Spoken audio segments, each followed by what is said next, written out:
ہیں تو کیا یہ دونوں حکومتیں اپنے جو اندرونی مسائل ہیں ان کو خود حل کرنے میں ناکام ہو رہی ہیں اور اس وجہ سے ایک دوسرے کو الزام دے رہی ہیں؟ نہ اس وقت افغان طالبان کی موجودگی افغان مسئلے کا، افغان پرابلم کا یا انسرجنسی کا پورا تصویر تھا، ایک جز تھا، ایک چھوٹا سا حصہ تھا۔ اسی طرح ابھی بھی اگر ٹی ٹی پی کے لوگ افغانستان میں ہے تو یہ ایک ٹی ٹی پی کی اسٹرینتھ کا، ٹی ٹی پی کا جو قوت ہے اس کا ایک چھوٹا سا جز ہے، پورا ٹی ٹی پی نہیں ہے۔ پاکستان کے اندر ہے ٹی ٹی پی، اور سب سے بڑھ کر جس طرح افغان طالبان آہستہ آہستہ 30 سالوں میں ایک حقیقت بن گئی ہے، اب ٹی ٹی پی بھی ایک زمینی حقیقت بن رہی ہے، چاہے ان کا صورتحال جس طرح بھی ہو۔ ابھی وہ پاکستان کے قبائلی اضلاع سے نکل کر اب سیٹل ایریا میں آ رہی ہے۔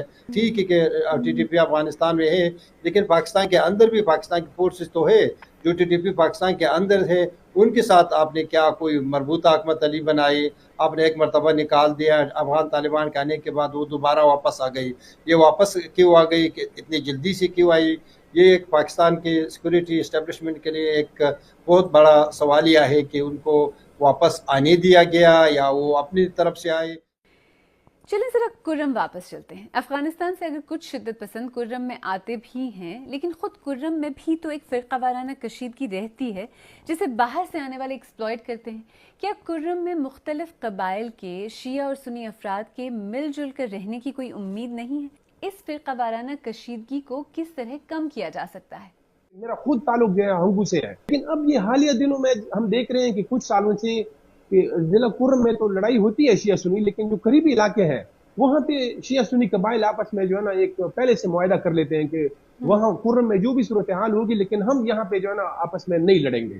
تو یعنی وہ بھی شاید اسی وجہ سے کہ ان علاقوں میں بھی تقریباً کوئی 20 سال تک تو جو ہے نا مختلف اوقات میں یہ جنگیں ہوتی رہی ہیں، وہ ان کے مطلب کاروبار تباہ ہوئے، نقل مکانی کی ان جنگوں کی وجہ سے انہوں نے کچھ سیکھ لیا ہے ان جنگوں سے۔ لیکن ضلع کرم کے جو شیعہ سنی قبائل ہیں نا، یہ اگر یہ اب بھی مطلب شیعہ سنی قبائل نہیں سمجھیں گے تو یہ پھر جو ہے نا ساری زندگی اپنے بچوں کے ایسے خوار کرتے رہیں گے۔ اب یہ ایسے مطلب حالات پہنچ گئے ہیں۔ دیکھیں، تلخ حقیقت تو یہ ہے کہ کرم میں حالات خراب ہونے کی ایک بڑی وجہ علاقے میں موجود فالٹ لائنز یعنی فرقہ واریت اور زمینی تنازع ہیں، جنہیں ایڈریس کیے بغیر یہاں امن کا قیام مشکل ہے۔